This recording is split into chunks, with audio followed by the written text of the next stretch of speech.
आचार्य जी ने सभी शिष्यों को बुलाया और इच्छा थी कि तिरुमला जो पर्वत है ना, तिरुमला, वहां पर वो अपने किसी शिष्य को भेजना चाहते थे, क्योंकि उतने घने जंगल में वो जो पूरा जो वहाँ जो माउंटेन है ना, उसके ऊपर जो पूरा घना जंगल है, उसके पीक के ऊपर, उसके टिप पर बालाजी का मंदिर है, बालाजी का विग्रह वहां पर है। लेकिन इतने जंगल की वजह से वहां पर उनकी सेवा नहीं हो रही है ठीक से, और एक शुद्ध भक्त को ये बिल्कुल भी सहन नहीं होगा कि भगवान की सेवा ना हो। तो उन्होंने सभी शिष्यों को बुलाया और कहा कि मैं चाहता हूँ कि आप में से कोई एक वहां पर जाए, तिरुमला पे जाए और वहां पर भगवान की, है ना, बालाजी की सेवा करें। तो जो सभी शिष्य हैं वो सभी एक दूसरे का मुंह देख रहे थे और सब बोल रहे हैं कि हे स्वामी, अपने गुरुदेव को, हम आपको छोड़ करके कहीं और नहीं जाना चाहते हैं, हम आपके साथ ही रहना चाहते हैं, हम आपकी सेवा में ही हमारा जीवन है, हम कहीं आप छोड़ नहीं जाना चाहते हैं, हमें माफ कीजिए, हम नहीं जाएंगे। उनमें से एक शिष्य थे आलवार, अनंत आलवार।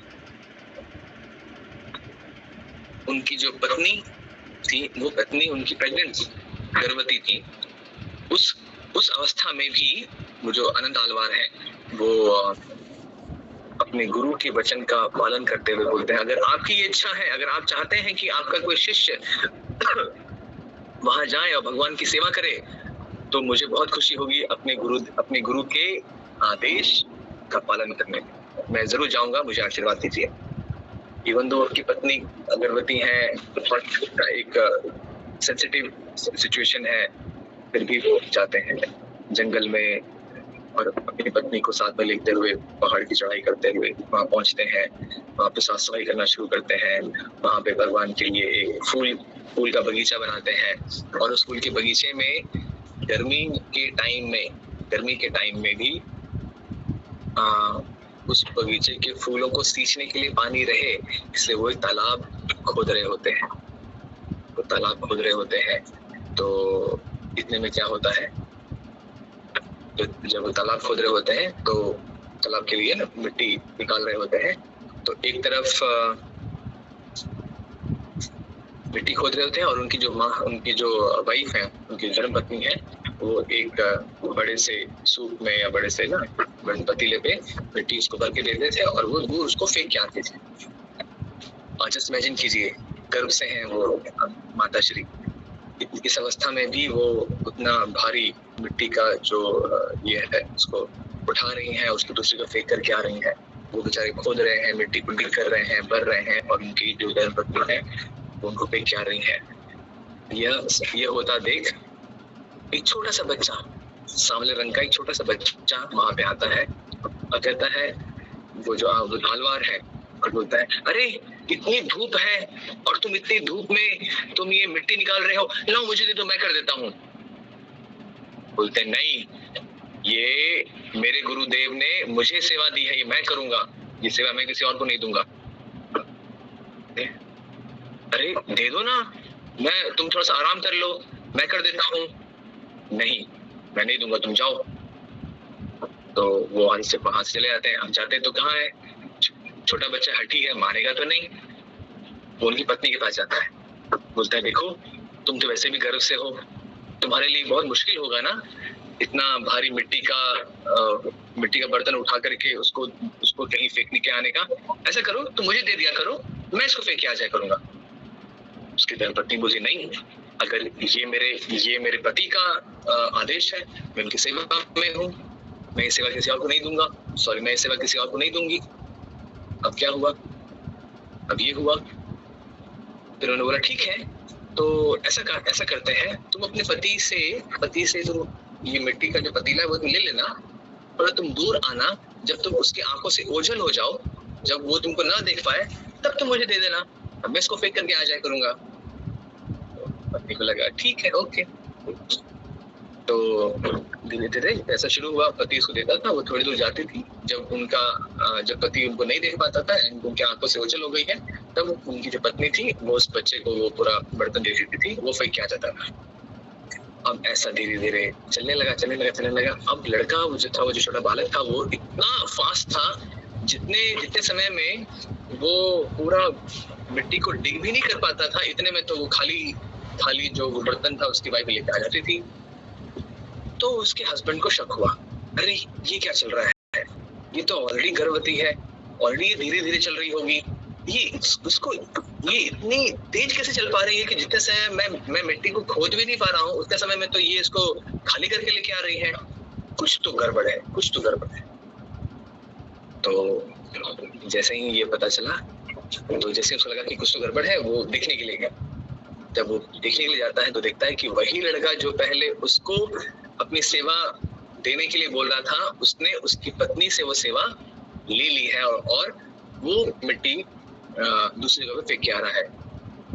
तो देन आलवार जी को बहुत क्रोध आ रहा, अरे बिना मेरे अनुमति के, बिना मेरे परमिशन के तुम कैसे सेवा ले सकते हो? ये मुझे, मेरे गुरुदेव ने मुझे सेवा दी है, कैसे ले सकते हो? तो और इस गुस्से में क्या किया, वो जो खुरपी होती है ना छोटी सी, जिससे हम मिट्टी डिग करते हैं, उसको लेकर के उसके पीछे भागा उसको मारने के लिए। और छोटा लड़का है, तो छोटा लड़का बार बार उसको टीज कर रहा था। आगे आगे भाग रहा लड़का, पीछे पीछे जो भक्त हैं, आलवार है, वो पीछे जा रहे हैं उसको पकड़ने के लिए, उसको दंडित करने के लिए।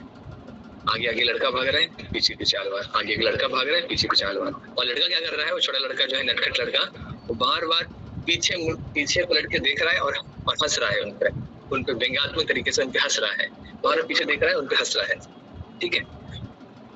और ऐसा में उनको और गुस्सा आ रहा था उनको, क्या कि गुस्से में उन्होंने हाथ में जो, जिसको बोलते हैं खुरपी, अपलो छोटा सा जो होता है हैंड वाला, उन्होंने जोर से फेंक के मारा उसको। और जब वो अगेन जब फिर से जब पीछे मुड़ाता उनको देख के हंसने के लिए, तो उसके यहाँ पर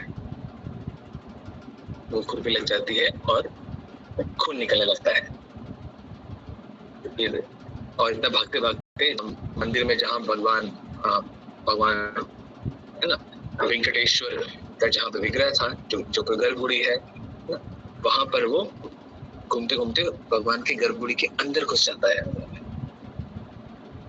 यहाँ देखते हैं सुबह सुबह जब आप मंदिर आते हैं तो एक फट होता है, फट खुलता है, देन फिर कर्टन खुलता है, देन फिर जो पुजारी होते हैं अंदर आरती करते हैं, तो उसके अंदर जहाँ भगवान का अंदर विग्रह है, विग्रह का जो रूम है उसके अंदर चला जाता है। तो आलवार जी को पता नहीं चलता है कि वो कहाँ गया है। तो वो बोलते ठीक है देखते हैं। तो जब शाम को, जब भगवान का जब फट खुलता है दर्शन के लिए, तो जो दूसरे पुजारी थे जो वहां पर थे, वो तो चले गए, उसको खोजते खोजते वो यहाँ नहीं है, तो वो तो चले गए थे। जो दूसरे पुजारी थे वहां पर, वो देखते हैं कि भगवान वेंकटेश्वर के यहाँ से खून निकल रहा है। अरे यहाँ से खून कैसे निकल सकता है? तो सब लोग बहुत ज्यादा ये हो जाते हैं, और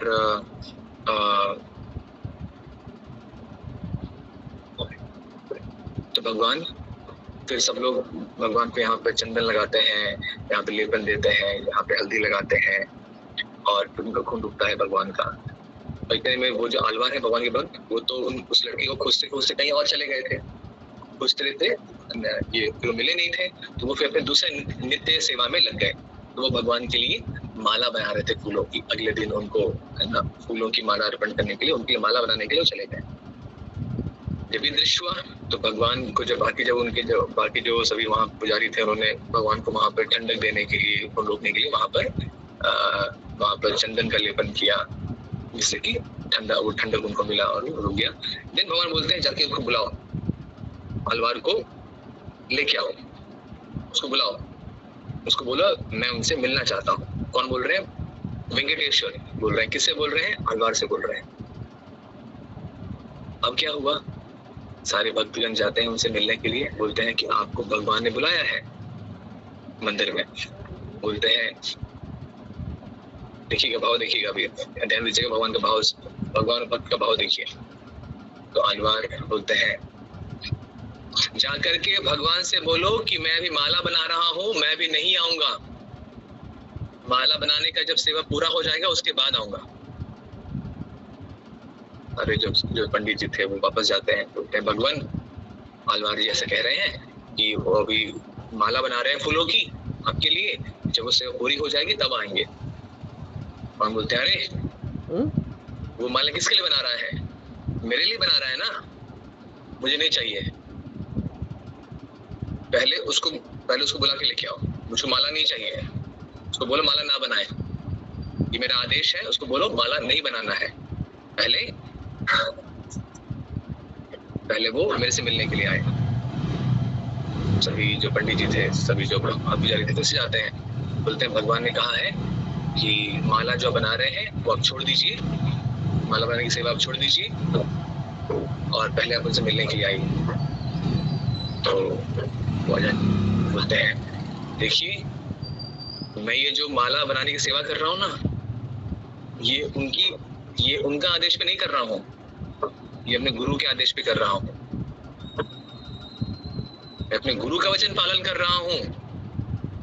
माला बनाने का ऑर्डर मेरे गुरु ने दिया है, उनका ऑर्डर नहीं है, तो मैं उनका ऑर्डर नहीं सुनूंगा, मैं अपने गुरु का ऑर्डर सुनूंगा। मेरे गुरु ने बोला है माला बनाना है, उनकी सेवा करनी है, इसलिए मैं सेवा कर रहा हूँ। तो जाओ बोल दो अभी नहीं आऊंगा। तो जाते हैं, सिंह जी उनको बताते हैं भगवान को और बोलते हैं ठीक है, क्या कर सकते हैं, ठीक वेट करते हैं।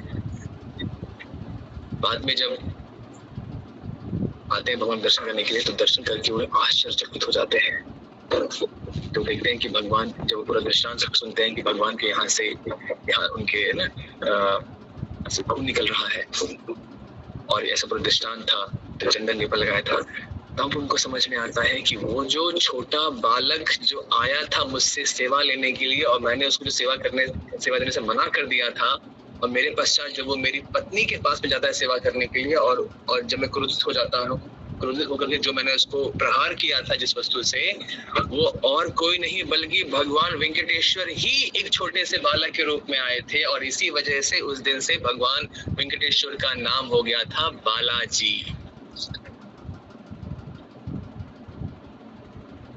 ये है भगवान और भगवान के भक्त के बीच का संबंध। भक्त भगवान की सेवा में हमेशा आतुर है, चाहे उसको कितनी भी परेशानी क्यों ना हो, भगवान की सेवा जरूर करेगा। और भगवान भी अपने भक्त की सेवा में हमेशा उतने ही तत्पर, उतने ही आतुर, उतने ही भावुक होते रहते हैं कि कैसे मैं अपने भक्त की सेवा करूं। ठीक है,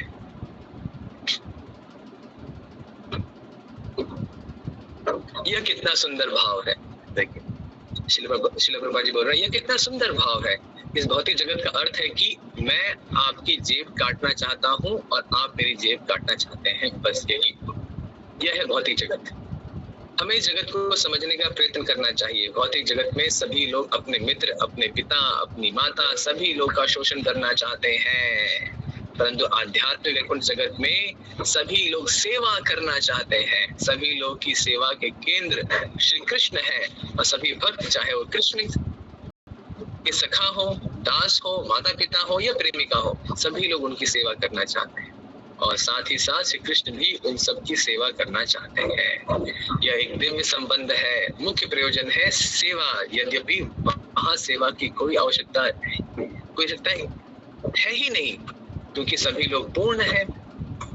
वहाँ शुद्धा नहीं है, वह भोजन करने की कोई आवश्यकता नहीं पड़ती, परंतु फिर भी प्रत्येक व्यक्ति भोजन करने के लिए सुंदर वस्तुएं अर्पण करता है।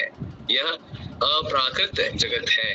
जब तक हम श्री कृष्ण अथवा उनके भक्त की सेवा केवल सेवा करने के स्तर की प्राप्ति नहीं करते, तब तक हम सेवा के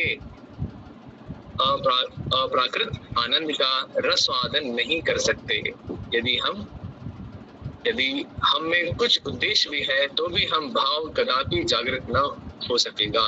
भगवान और उनके भक्तों की सेवा की जानी चाहिए, जो अहेतुकी एवं व्यक्तिगत इंद्र तृप्ति की अभिलाषाओं से शून्य हो, है ना। तो ये चीज है, ठीक है। तो हमको इस प्रकार से भगवान की सेवा में लगे रहना है। जीवन में जब तक हम इस संसार में हैं, जब तक हम इस भौतिक जगत में हैं, तब तक कुछ ना कुछ तो कष्ट, दुख होगा ही होगा। कुछ दुख हमारे कर्मों की वजह से है, हमारे जो कर्म है ना उसकी वजह से है, और कुछ जो दुख है वो हमारे मन की वजह से है, हमारे शरीर की वजह से है, अलग अलग। जब तक भौतिक संसार है तब तक कुछ ना कुछ दुख तो रहेगा ही, हम कैसे ये अपेक्षा, आशा, डिजायर, इच्छा कर सकते हैं कि हम संसार में दुखी ना रहें? दुख तो रहेगा ही रहेगा, क्योंकि भगवान ने ही डिजाइन किया है ये संसार ऐसा। दुखालयम अशाश्वतम, दुखालयम भी है, कैसा आलम है? दुख का आलय है, और शाश्वत तो है ही नहीं है। हम यहाँ पर इटरनली रहना चाहते हैं। हम घर ऐसा बनाते हैं कि सालों सालों तक रहे। हमारी प्लानिंग, हमारे जीवन में प्लानिंग हम ऐसा करते हैं कि हम कभी नहीं मरेंगे। तो ये शाश्वत है ही नहीं, तो अशाश्वत है, कैसे यहाँ सुखी रहेंगे? इसलिए जब तक हम इस संसार में हैं, तब तक सभी चीजों को टॉलरेट करते हुए, उसको सहन करते हुए हमें भगवान की सेवा करते रहना है। ठीक है, इसी के साथ में हम यहाँ विराम देते हैं। हरे कृष्णा। विश्व गुरु श्रील प्रभुपाद की जय।